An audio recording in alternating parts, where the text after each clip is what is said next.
വിശുദ്ധ വേദപുസ്തകത്തിലെ 1 ദിനവൃത്താന്തങ്ങളുടെ പുസ്തകം 4-ാം അധ്യായം അതിൻ്റെ 9-10 വാക്യങ്ങൾ. 1 ദിനവൃത്താന്തങ്ങളുടെ പുസ്തകം 4-ാം അധ്യായം അതിൻ്റെ 9-10 വാക്യങ്ങൾ. അവന്റെ അമ്മ ഞാൻ അവനെ വ്യസനത്തോടെ പ്രസവിച്ചു എന്ന് പറഞ്ഞ് അവന് യബ്ബേസ് എന്ന് പേരിട്ടു. യബ്ബേസ് ഇസ്രായേലിന്റെ ദൈവത്തോട്, നീ എന്നെ നിശ്ചയമായി അനുഗ്രഹിച്ച് എന്റെ അതിർ വിസ്താരമാക്കുകയും നിന്റെ കൈ എന്നോട് കൂടെ ഇരുന്ന് അനർത്ഥം എനിക്ക് വ്യസന കാരണമായി തീരാതെ വണ്ണം എന്നെ കാക്കുകയും ചെയ്താൽ കൊള്ളായിരുന്നു എന്ന് അപേക്ഷിച്ചു. അവൻ അപേക്ഷിച്ചതിനെ ദൈവം അവന് നൽകി. ആമേൻ. സ്തോത്രം. നമുക്ക് വളരെ സുപരിചിതമായ ഒരു വിഷയമാണ് ജബോസിന്റെ പ്രയർ. ജബോസ് ദൈവസന്നിധിയിൽ എങ്ങനെ പ്രാർത്ഥിച്ചു എന്നാ നമ്മളിവിടെ കാണുന്നത്. കാരണം ദൈവമക്കളെ, നമുക്ക് ഇവിടെ ജബോസ് തന്റെ സഹോദരന്മാരെക്കാൾ മാന്യൻ ആയിരുന്നു. എന്നാൽ അവന്റെ അമ്മ അവനെ വ്യസനത്തോടെ പ്രസവിച്ചു എന്ന് പറഞ്ഞുകൊണ്ട് അവന് യബ്ബേസ് എന്ന് പേരിട്ടു. Praise the Lord. ആമേൻ. നമ്മുടെ ജനനം മുമ്പ് ആമേൻ ഒരു മാന്യനാണ് എന്നുള്ള നിലയിലായിരുന്നു. എന്നാൽ നമ്മുടെ ജനനം മുമ്പ് ജനിച്ചതിന് ശേഷം കഷ്ടതയുടെ പുത്രനെന്ന് പേര് വീണ പല മേഖലകൾ നമ്മുടെ ജീവിതത്തിലുണ്ട്. പലരും പറഞ്ഞു, ഇവന്റെ ജനനം കൊണ്ട്, അല്ലെങ്കിൽ ഈ കുഞ്ഞിന്റെ ഈ സഹോദരിയുടെ ജനനം കൊണ്ട് കഷ്ടതയാണ് എൻ്റെ ജീവിതത്തിൽ വന്ന് എന്ന് പറയുന്ന പല മാതാപിതാക്കന്മാരും നമ്മുടെ നടുവിലുണ്ട്. കാരണം പ്രതികൂലങ്ങൾ ഒന്നടവിട്ട് പ്രതിസന്ധികൾ കടന്നു വന്ന ആ കുടുംബ ജീവിതത്തിൽ വന്ന പ്രതികൂലത്തിന്റെ നടുവിൽ ദൈവം തനിക്ക് കൊടുത്ത ഉദരബലമായ അബ്ബാസിനെ വ്യസനത്തോടുകൂടെ പ്രസവിച്ചു എന്ന് പറഞ്ഞുകൊണ്ട് ആ പേരിന് തന്നെ ഒരു അർത്ഥമിട്ടു. കഷ്ടതയുടെ പുത്രൻ എന്നാണ് ആ പേരിന്റെ അർത്ഥം. പക്ഷേ ഇവിടെ യബ്ബേസ് ദൈവത്തോട് പ്രാർത്ഥിക്കുകയാണ്. ആമേൻ. നമ്മുടെ പലരും ഈ കർത്താവിനെ അറിഞ്ഞത് കൊണ്ടും ഈ കർത്താവിനെ പ്രാർത്ഥിക്കുന്നത് കൊണ്ടും പലരും നമ്മെ കുറിച്ച് കളിയാക്കുകയും നിങ്ങൾ പ്രാർത്ഥിപ്പാനും കൊട്ടും പാട്ടും പോകുന്നെന്നൊക്കെ പലരും പറഞ്ഞേക്കാം. എന്നാൽ അവൻ വ്യസന പുത്രൻ എന്ന പേര് വീണെങ്കിലും, കഷ്ടതയുടെ പുത്രൻ എന്ന പേര് വീണെങ്കിലും, അവൻ ദൈവത്തോട് പ്രാർത്ഥിക്കുന്ന ഒരു 4 പ്രാർത്ഥനയാണ് ഇതിനകത്ത് നാം കാണുന്നത്. ഒന്നാമതായി അവൻ പ്രാർത്ഥിക്കുന്നത്, നിശ്ചയമായി നീ എന്നെ അനുഗ്രഹിക്കണമേ. അനുഗ്രഹം എന്ന് പറയുമ്പോൾ എല്ലാവർക്കും സന്തോഷമാണ്, ആണോ? എല്ലാവരെയും അനുഗ്രഹിക്കണം എന്നാണ് നാം ആഗ്രഹിക്കുന്നത്. എല്ലാവരും അനുഗ്രഹിക്കപ്പെടണം. എല്ലാവരും ക്രിസ്തുവിൽ ധന്യമായ അനുഗ്രഹമായ കുടുംബജീവിതവും അനുഗ്രഹീതമായ നിലയിൽ ദൈവത്തെ സേവിക്കണമെന്നാണ് ദൈവം ആഗ്രഹിക്കുന്നത്. നല്ലതാണ്. എന്നാല് എങ്ങനെയാണ് അനുഗ്രഹം പ്രാപിക്കുവാൻ കഴിയുന്നത്? എഫെസ്യർക്ക് ലേഖനം 1-ാം അധ്യായം 3-ാം വാക്യത്തിൽ എന്താണ് എഴുതിയിരിക്കുന്നത്? എങ്ങനെയാണ് ഒരു വ്യക്തി അനുഗ്രഹിക്കപ്പെടുന്നത്? എഫെസ്യർക്ക് ലേഖനം 1-ാം അധ്യായം അതിന്റെ 3-ാം വാക്യം. സ്വർഗ്ഗത്തിലെ സകല ആത്മീക അനുഗ്രഹത്താലും നമ്മെ ക്രിസ്തുവിൽ അനുഗ്രഹിച്ചിരിക്കുന്ന നമ്മുടെ കർത്താവായ യേശുക്രിസ്തുവിന്റെ ദൈവവും പിതാവുമായവൻ വാഴ്ത്തപ്പെട്ടത്. ആമേൻ. അപ്പോൾ സ്വർഗത്തിലെ സകല ആത്മീക അനുഗ്രഹങ്ങളായിട്ടാണ് ദൈവം നമ്മെ അനുഗ്രഹിച്ചിരിക്കുന്നത്. ആണോ? സ്വർഗത്തില് എന്തൊക്കെ അനുഗ്രഹങ്ങളുണ്ടോ ഈ അനുഗ്രഹങ്ങളെല്ലാം തന്നാണ് ഒരു ദൈവ പൈതലിനെ ദൈവം അനുഗ്രഹിച്ചിരിക്കുന്നത്. ദൈവ പൈതൽ എന്ന് പറയുമ്പോൾ മാനസാന്തരപ്പെട്ട് ഈ കർത്താവിനെ വിശ്വസിച്ച് സ്നാനപ്പെട്ട് വിശുദ്ധ ജീവിതം നയിക്കുന്ന, കർത്താവിന്റെ മേശയിൽ നിന്ന് ഭക്ഷിക്കുകയും പാനം ചെയ്യുന്ന ഒരു ദൈവത്തിനെ കുറിച്ച് പറയുകയാണ്, ക്രിസ്തുവേശുവിൽ ഞാൻ സ്വർഗത്തിലുള്ള സകല ആത്മീക അനുഗ്രഹങ്ങളാലും ഞാൻ നിന്നെ അനുഗ്രഹിച്ചിരിക്കുന്നു. ആമേൻ. സ്വർഗത്തിലുള്ള സകലതും തന്ന് അനുഗ്രഹിച്ചിരിക്കുന്നുവെങ്കിൽ ദൈവമേ നീ എന്നെ അനുഗ്രഹിക്കണമെന്ന് പറയണോ? പറയണോ? നമ്മള് പഴയ നിയമവും പുതിയ നിയമവുമായി നാം കമ്പയർ ചെയ്ത് നോക്കുമ്പോൾ ചില പൊരുളുകൾ മാത്രമാണ്, ചില നിഴലുകളാണ് പഴയ നിയമത്തിൽ അടങ്ങിയിരിക്കുന്നത്. എന്നാൽ പുതിയ നിയമവുമായി നാം കമ്പയർ ചെയ്യുമ്പോൾ അത് നമുക്കൊരു വെളിച്ചമായി മാറുകയാണ്. യബാസ് തന്റെ കഷ്ടതയുടെ നടുവിൽ അവൻ പ്രാർത്ഥിച്ചു. തെറ്റാണോ? കർത്താവേ, നീ എന്നെ നിശ്ചയമായി അനുഗ്രഹിക്കണം. യാബോക്ക് കടപ്പുറത്തിന്റെ നടുവിൽ യാക്കോബ് ദൈവത്തോട് മല്ലുപിടിച്ച് പ്രാർത്ഥിച്ചു. കർത്താവേ, നീ എന്നെ അനുഗ്രഹിച്ചിട്ടല്ലാതെ ഞാൻ നിന്നെ വിടുകയില്ല എന്ന് യാബോക്ക് കടപ്പുറത്ത് വെച്ച് ഒരു കല്ല് അവന്റെ തലയണയായി വെച്ചുകൊണ്ട് അവൻ പ്രാർത്ഥിച്ചു നിലവിളിച്ചു. അവിടെ ആ സ്വർഗത്തിൽ നിന്ന് അവൻ ശബ്ദം കേൾക്കുകയും ദൈവത്തിന്റെ ദൂതന്മാർ കയറുകയും ഇറങ്ങുകയും ചെയ്യുന്ന സന്ദർഭം ഉൽപ്പത്തി പുസ്തകം 27-ാം അധ്യായത്തിൽ നമ്മൾ കാണുന്നു. പക്ഷെ കഷ്ടതയുടെ പ്രയാസത്തിന്റെ നടുവിൽ ദൈവം അവന്റെ ജീവിതത്തിലേക്ക് ഇറങ്ങി വന്നു. എന്നാൽ പുതിയ നിയമ വിശ്വാസിയായിരിക്കുന്ന ഞാനും നിങ്ങൾക്കും യേശുവിലേക്ക് ഞാനും നിങ്ങളുമായി തീരുമ്പോൾ, യേശുവിന്റെ ഒരു മകനും മകളുമായി തീരുമ്പോൾ സ്വർഗത്തിൽ എന്തൊക്കെ അനുഗ്രഹങ്ങളുണ്ടോ ഇതൊക്കെ മൊത്തമായി യേശുവിലൂടെ ദൈവം നമ്മെ അനുഗ്രഹിച്ചിരിക്കുകയാണ്. എല്ലാവരും പറയും അബ്രഹാമിനെ ദൈവം അനുഗ്രഹിച്ചു, ആടുകൾ കൊടുത്തു, മാടുകൾ കൊടുത്തു, കൃഷി കൊടുത്തു, ഒത്തിരി 318 അഭ്യാസികളെ കൊടുത്തു. ഇതാണോ അബ്രഹാമിന്റെ അനുഗ്രഹം? ആണോ? ഇതൊക്കെ ഈ ലോകം കൊണ്ട് തീരുന്ന ഒരു അനുഗ്രഹം. ഇത് കിട്ടി അബ്രഹാം എന്താ പറഞ്ഞത്? ഞാനൊരു പുതുദേശം അന്വേഷിക്കുന്നു, എനിക്കിവിടെ നിലനിൽക്കുന്ന ഒരു നഗരമില്ലല്ലോ. അവൻ ഇവിടെ ഞാൻ എല്ലാം ചപ്പും ചവറും എണ്ണിക്കൊണ്ട് ഒരു പുതുദേശത്തിന് വേണ്ടി ഒരുങ്ങി നിന്നവനാണ് അബ്രഹാം. ഇന്ന് പലപ്പോഴും ഈ സമൃദ്ധിയുടെ സുവിശേഷം എന്ന് പറഞ്ഞ് സുവിശേഷം പറയുന്നത് കേൾക്കുന്നുണ്ട്. നിങ്ങൾ യേശുവിനോട് പ്രാർത്ഥിച്ചാൽ നിങ്ങൾക്ക് എല്ലാം കിട്ടും. നിങ്ങൾ യേശുവിനോട് പ്രാർത്ഥിച്ചാൽ, നിങ്ങൾ പിടിച്ചു വെച്ച് പ്രാർത്ഥിച്ചാൽ അത് കിട്ടും. വസ്തുവിനെ പോയി വളർന്നു വെച്ചിട്ട് നിങ്ങൾ അതിന് ഒരു കോല് കൊണ്ട് റൗണ്ട് വരച്ച് ആ വസ്തു പ്രാർത്ഥിച്ചാൽ കിട്ടും എന്ന് പറഞ്ഞ ഉപദേശമല്ല വിശുദ്ധ വേദപുസ്തകം പറയുന്നത്. യേശുവിന്റെ സുവിശേഷം അതല്ല. നമ്മെ സ്വർഗത്തിലെ സകല ആത്മീക അനുഗ്രഹങ്ങളും, സ്വർഗത്തിലെ ആ സകലം മാത്രം എഴുതാതെ സ്വർഗത്തിലെ അനുഗ്രഹങ്ങളെന്നല്ല എഴുതിയിരിക്കുന്നത്, സ്വർഗത്തിലെ സകല ആത്മീക അനുഗ്രഹങ്ങളും ആലും ദൈവം നമ്മെ അനുഗ്രഹിച്ചിരിക്കുകയാണ്. ഈ അനുഗ്രഹം നാം എങ്ങനെ പ്രാപിക്കണം? അത് യേശു ക്രിസ്തുവിലൂടെ മാത്രമേ നമുക്ക് പ്രാപിക്കാൻ കഴിയൂ.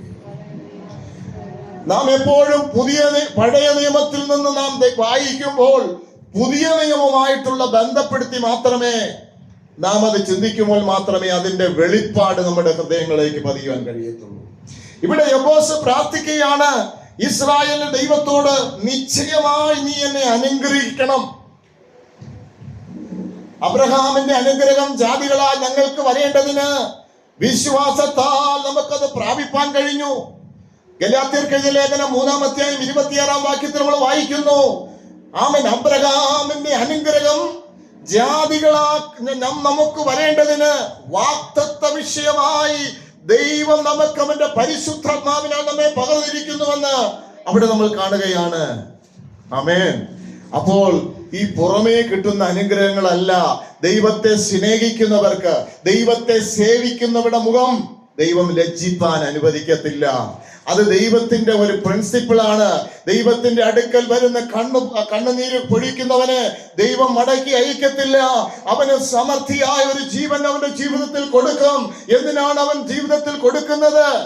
കാരണം ഹോരസീനെയും ബെത്സയിദയെയും കുറിച്ച് കണ്ടിട്ട് യേശു അവിടെ നിന്ന് ഭയങ്കരമായി കരയുകയാണ്. കാരണം ബെത്സയിദയിലും ഹോരസീനിലും ദൈവത്തിന്റെ വീര്യപ്രവൃത്തി നടന്ന സ്ഥലങ്ങളാണ്. പക്ഷേ അവരുടെ കുറ്റം എന്താ?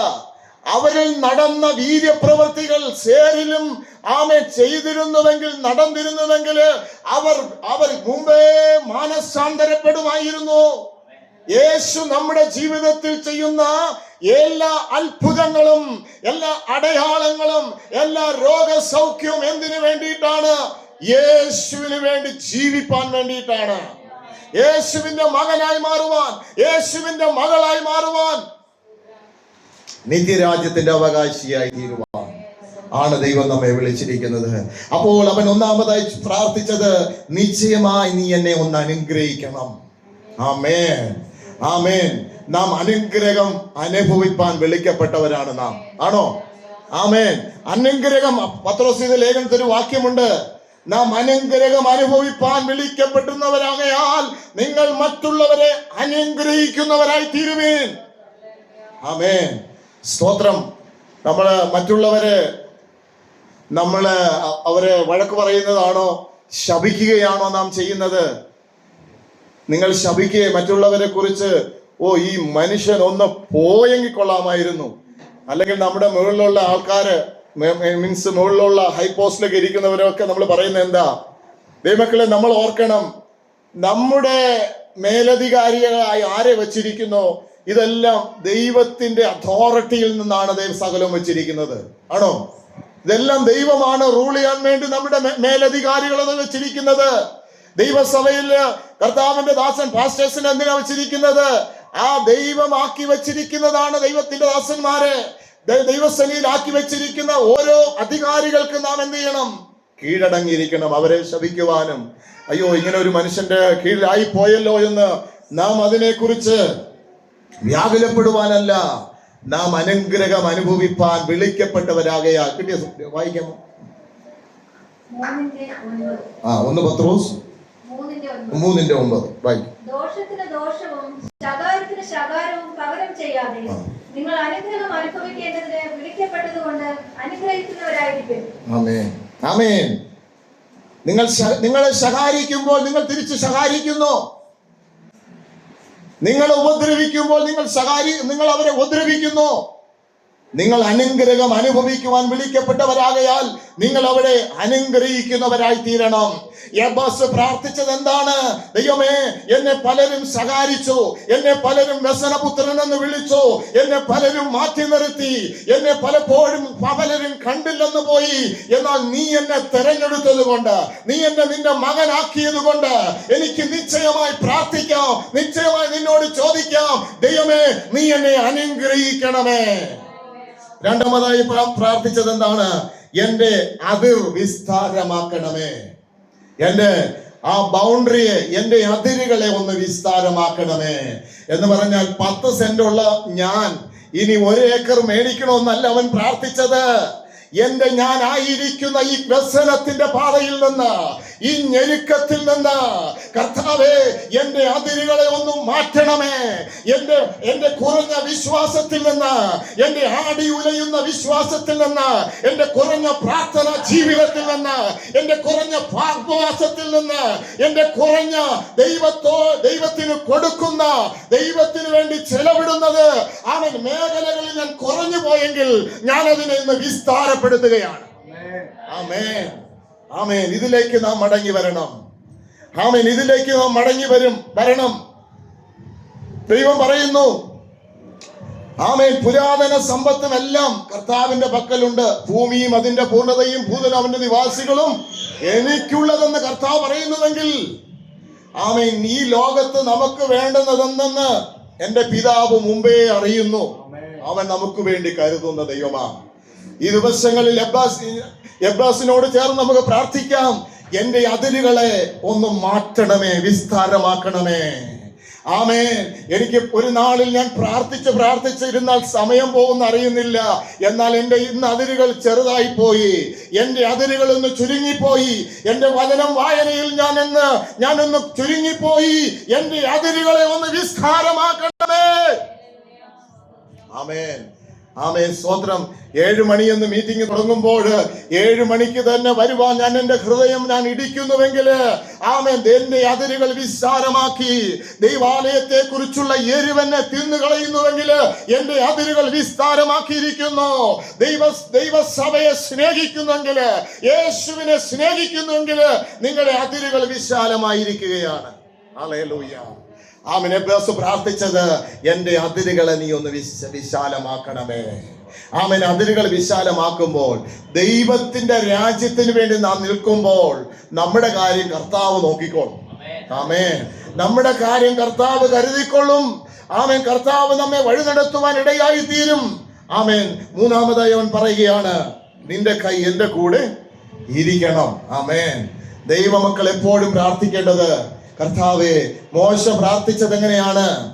നിന്റെ സാന്നിധ്യം എന്റെ കൂടെ പോരുന്നില്ല എങ്കിൽ നീ എന്നെ അയക്കരുതേ. നമ്മളെപ്പോഴും പ്രാർത്ഥിക്കേണ്ടത്, നമ്മൾ പ്രാർത്ഥിക്കുമ്പോൾ പറയേണ്ടത്, കർത്താവേ എന്റെ ഹിതമല്ല, ഞാൻ എന്റെ അപ്പനോട് പറയുന്നു അങ്ങയുടെ ഹിതം നിറവേറ്റണോ.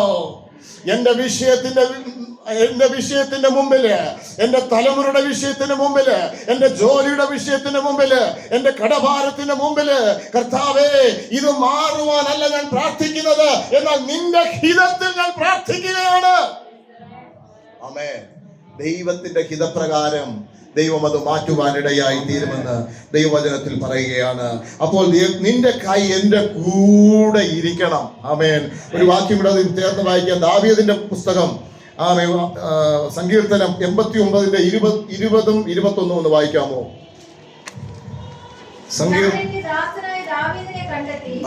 എന്റെ വിശുദ്ധ തൈലം കൊണ്ട് അവനെ അഭിഷേകം ചെയ്തു.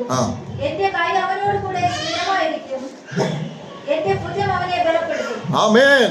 ഇവിടെ നമ്മൾ കാണുന്നു, ഞാൻ എന്റെ ദാസനായ ദാവീദിനെ കണ്ടെത്തി, എന്റെ ദാസനായ റെജിയെ കണ്ടെത്തി, എന്റെ ദാസനായ വെസ്ലിയെ കണ്ടെത്തി. ഞാൻ എന്റെ അഭിഷേകം ഞാൻ പകർന്നിരിക്കുന്നു. ആമേൻ. നമ്മൾ ദൈവത്തെ തെരഞ്ഞെടുത്തതാണോ? ആമേൻ. യോഹന്നാന്റെ സുവിശേഷം 15:25 നിങ്ങൾ എന്നെ തെരഞ്ഞെടുത്തതല്ല, ഞാൻ നിങ്ങളെ തെരഞ്ഞെടുത്ത് ഫലം കായ്ക്കേണ്ടതിന് ഞാൻ നിങ്ങളെ ആക്കി വച്ചിരിക്കുന്നു. അങ്ങനെയാണോ? നിങ്ങൾ എന്നെ തിരഞ്ഞെടുത്തത് എന്നല്ല, ഞാൻ നിങ്ങളെ തിരഞ്ഞെടുത്തു, നിങ്ങൾ പോയി ഫലം കായ്ക്കേണ്ടതിനും നിങ്ങളുടെ ഫലം നിലനിൽക്കേണ്ടതിനും നിങ്ങളെ ആക്കി വെച്ചിരിക്കുന്നു. ആമേൻ. നമ്മൾ തെരഞ്ഞെടുത്തതല്ല, യേശുവിനെ നമ്മളല്ല തെരഞ്ഞെടുത്തത്, യേശുവിനെ ലോക സ്ഥാപനത്തിന് മുമ്പേ തെരഞ്ഞെടുത്തു. ആമേൻ. ആമേൻ. ദാവീദിന് കിട്ടിയ വെളിപ്പാട് എന്താണെന്ന് അറിയാമോ? എന്റെ അമ്മയുടെ ഉദരത്തിൽ പിണ്ഡാകാരമായിരുന്നപ്പോൾ നീ എന്നെ കണ്ടു. ആമേൻ. എഫെസ്യർ ലേഖനം 1-ാം അധ്യായം വായിച്ചു നോക്കണം. ലോക സ്ഥാപനത്തിന് മുമ്പേ അവൻ എന്നെ ക്രിസ്തുവിൽ തെരഞ്ഞെടുത്തു. ആമേൻ. അമ്മയുടെ ഉദരത്തിന് മുമ്പാണോ ലോക സ്ഥാപനമാണോ ഏറ്റവും വലുത്? ലോകമുണ്ടാകുന്നതിന് മുമ്പേ നമ്മെ തെരഞ്ഞെടുത്തു. ഇന്ന് ഇതിനകത്തായിരിക്കുന്ന ഓരോ ദൈവമക്കളെ, ഓരോ ദൈവദാസിമാരെ, നിങ്ങളോട് ഞാൻ ചോദിക്കട്ടെ, ഇന്ന് ഇതിനകത്തായിരിക്കുന്നത് നിങ്ങളെ ദൈവം എലക്ട് ചെയ്തതുകൊണ്ടാണല്ലോ ഇതിനകത്തായിരിക്കുന്നത്. അത് മാത്രമാണോ നിങ്ങളുടെ മേലൊരു അഭിഷേകം നിങ്ങളുടെ മേൽ പകർന്നു? അത് മാത്രമാണോ അവന്റെ കൈ, എന്റെ കൈ അവനോട് കൂടെ ഈ സ്ഥിരമായിരിക്കുമെന്നും അവന്റെ ഭുജം എന്നെ ബലപ്പെടുത്തും. ആമേൻ. സ്തോത്രം. നമ്മുടെ കഴിവല്ല, പാട്ടുകാരൻ പാടുന്നത് പോലെ എന്റെ കഴിവല്ല, എന്റെ മിടുക്കല്ല, യഹോവയുടെ കൈ എന്റെ കൂടെ ഇരുന്നത് കൊണ്ടാ, യഹോവയുടെ ഭുജം എന്റെ കൂടെ ഇരുന്നത് കൊണ്ടാ ഞാൻ എന്ന വിശ്വാസത്താൽ നിലനിൽക്കുന്നത്. ആമേൻ. ഹല്ലേലൂയ പറഞ്ഞാട്ടെ. ഹല്ലേലൂയ. ഞാൻ എന്ന് നിലനിൽക്കുന്നത് എന്റെ ദൈവം എന്നെ തെരഞ്ഞെടുത്തത് കൊണ്ടാ. ആമേൻ. ഒന്നും നമുക്ക് പറയുവാനില്ല. എന്തെങ്കിലും മേന്മ പറയുവാനുണ്ടോ? ഒരു മേന്മ പറയുവാനില്ല. എന്തെങ്കിലും നീതി പ്രവൃത്തി പറയുവാനുണ്ടോ? ആമേൻ. ഒരു ജഡത്തിനും എഴുന്നേറ്റ് നിന്ന് പ്രശംസിക്കാൻ കഴിയത്തില്ല, ഞാൻ എന്തൊക്കെ ചെയ്തത് കൊണ്ടാണ് ദൈവം എന്നെ തെരഞ്ഞെടുത്തത്. അല്ല, യേശുവിന്റെ രക്തം കൊണ്ട് നമ്മെ വിലയ്ക്ക് വാങ്ങിയെങ്കിൽ ആ കർത്താവിന് വേണ്ടി നിലനിൽപ്പാൻ ദൈവമക്കളെ നമ്മെ വിളിച്ചിരിക്കുമ്പോൾ, അപ്പോൾ നിന്റെ കൈ എന്റെ കൂടെ ഇരിക്കണം. അത് യോശുവ 4:23 ഒന്ന് വായിക്കാം. യോശുവ 4:23. യോശുവ 4:23. ഭൂമിയിലെ സകല ജാതികളും യഹോവയുടെ കൈ ശക്തിയുള്ളതെന്ന് അറിഞ്ഞ് നിങ്ങളുടെ ദൈവമായ യഹോവയെ എന്നേക്കും ഭയപ്പെടേണ്ടതിന് നിങ്ങൾ ഇക്കരെ കടപ്പാൻ തക്കവണ്ണം നിങ്ങളുടെ ദൈവമായ യഹോവ നമ്മുടെ മുൻപിൽ ചെങ്കടൽ വറ്റിച്ചു കളഞ്ഞതുപോലെ നിങ്ങൾ ഇക്കരെ കടപ്പാൻ തക്കവണ്ണം നിങ്ങളുടെ ദൈവമായ യഹോവ നിങ്ങളുടെ മുൻപിൽ യോർദാനിലെ വെള്ളം വറ്റിച്ചു കളഞ്ഞു. ആമേൻ. അവിടെ യഹോവയായ ദൈവം അവരെ കൂടെ ഇരുന്ന്, യഹോവയുടെ കൈ അവരെ കൂടെ ഇരുന്നു കൊണ്ട്, ആമേൻ, അവരെ അക്കരെ എത്തിക്കുവാൻ ദൈവം ഇടയാക്കിയെങ്കിൽ, ആമേൻ, യോശുവയെ ദൈവം വഴി നടത്തിയ ദൈവം, ആമേൻ, അതുപോലെ ആമേൻ ദാവീദ് രാജാവിനെ ദൈവം വഴി നടത്തിയെങ്കിൽ, പ്രിയ ദൈവമക്കളെ, പഴയ നിയമ പൂർവികന്മാരെ, വിശുദ്ധന്മാരെ ദൈവം അങ്ങനെ വിളിച്ചെങ്കിൽ, ഇന്ന് ഇതാ കാൽവരി ക്രൂശിൽ ഒരുവൻ നമുക്ക് വേണ്ടി പ്രാണവേദനയായി കിടന്നുകൊണ്ട് നമുക്ക് വേണ്ടി പകരക്കാരനായത്, ആമേൻ, എന്നെ തിരഞ്ഞെടുക്കാനാ, എന്നെ പാപത്തിൽ നിന്ന് വീണ്ടെടുക്കുവാനാ, എനിക്കൊരു മാനസാന്തരം തരാനാ, എനിക്കൊരു വിശുദ്ധ ജീവിതം തരാനാ, എനിക്ക് ദൈവത്തിന് വേണ്ടി ജീവിപ്പാനാണ്. ഹല്ലേലൂയ. എന്റെ കൈ നിന്റെ കൂടെ ഇരിക്കും. ഹല്ലേലൂയ. ദൈവം തന്നിരിക്കുന്ന അഷ്വറൻസ് ആണ്, ദൈവം തരുന്ന ഉറപ്പാണ്. എന്റെ കൈ നിന്റെ കൂടെ ഇരിക്കും. അത് സ്ഥിരമായിരിക്കും, അത് പെർമനന്റ് ആയിരിക്കും നിനക്ക് തരാൻ പോകുന്നത്. ആമേൻ. ഒരിക്കലും നാം നിലനിൽക്കാത്തതല്ല, നിന്റെ കൂടെ എന്നേക്കും ഞാൻ ഇരിക്കും. ഇത്ര വലിയ വാഗ്ദത്തം ദൈവം നമുക്ക് നൽകുമ്പോൾ ഈ യേശുവിനെ നാം പിന്തുടരാതെ എത്ര നാൾ നാം മുന്നോട്ട് പോകും ദൈവമക്കളെ? ആമേൻ. ദൈവവചനം പറയുന്നു, ഇന്ന് നിങ്ങൾ അവന്റെ ശബ്ദം കേൾക്കുന്നുവെങ്കിൽ മെരീബ നാളിലെ മത്സ നാളിനെ പോലെ നിങ്ങളുടെ ഹൃദയങ്ങളെ കഠിനമാക്കരുത്. ദൈവവചനം എത്ര നാൾ ഇവിടെ കേട്ടുകൊണ്ടിരിക്കുന്നു. നമുക്കൊരു മാനസാന്തരം ഉണ്ടായില്ല എങ്കിൽ, പാപബോധ്യം ഉണ്ടായില്ല എങ്കിൽ, ആമേൻ, ഹല്ലേലൂയ, ഞങ്ങളെ വിളിച്ച ദൈവം വിശ്വസ്തനാ. ആമേൻ. ദൈവം നമ്മെ വിളിച്ചെങ്കിൽ, ദൈവം ഈ വചനമായിട്ട് ഞാൻ ഇന്ന് എഴുന്നേറ്റ് നിൽക്കുന്നുവെങ്കിൽ, ഇത് ദൈവ ശബ്ദമായി നിങ്ങളുടെ ഹൃദയത്തിൽ കുറിച്ചുകൊള്ളുക, ദൈവത്തിന്റെ ആലോചനയെ കുറിച്ചുകൊള്ളുക. ആമേൻ. ഇതിനെ നാം മാറ്റി കളഞ്ഞിട്ട് പോകരുത്. ഇത് ദൈവത്തിന്റെ ആലോചനയെന്ന് ഇന്ന് രാത്രിയിൽ നിങ്ങൾ ഏറ്റെടുക്കുന്നുവെങ്കിൽ ചില വിടുതലുകൾ ജീവിതത്തിൽ വെളിപ്പെടുവാനിടയായി തീരും. നാലാമതൊരു കാര്യം കൂടെ പറഞ്ഞ്, നാലാമത് എന്താണ്? അനർത്ഥം എനിക്ക് വ്യസന കാരണമായി തീരാതെ വണ്ണം എന്നെ കാക്കുകയും ചെയ്താൽ കൊള്ളായിരുന്നു എന്ന് അപേക്ഷിച്ചു. അനർത്ഥം വ്യസന കാരണമായി തീരാതെ വണ്ണം കൂടെ ഇരുന്ന് എന്നെ കാക്കണം. ദൈവമക്കളെ, നമ്മുടെ ജീവിതത്തിന്റെ പുറകോട്ട് ഇതുവരെ ഒന്ന് ചിന്തിച്ചാൽ എത്ര അനർത്ഥങ്ങളാ വ്യസന കാരണമായി തീരാതെ വണ്ണം ദൈവം നമ്മളെ കരുതിയില്ലേ? തന്റെ നീട്ടിയ ഭുജം കൊണ്ട് ദൈവം നമ്മെ കാത്തില്ലയോ? നിന്റെ കാൽ കല്ലിൽ തട്ടിപ്പോകാതിരിക്കേണ്ടത് അവൻ നിന്റെ കൈകളിൽ മതിനെ വഹിച്ചില്ലയോ? നമ്മുടെ കഴിവല്ല, മിടുക്കല്ല, ദൈവത്തിന്റെ കൃപയാ ദൈവമക്കളെ നാം ഇന്ന് നിലനിൽക്കുന്നത്.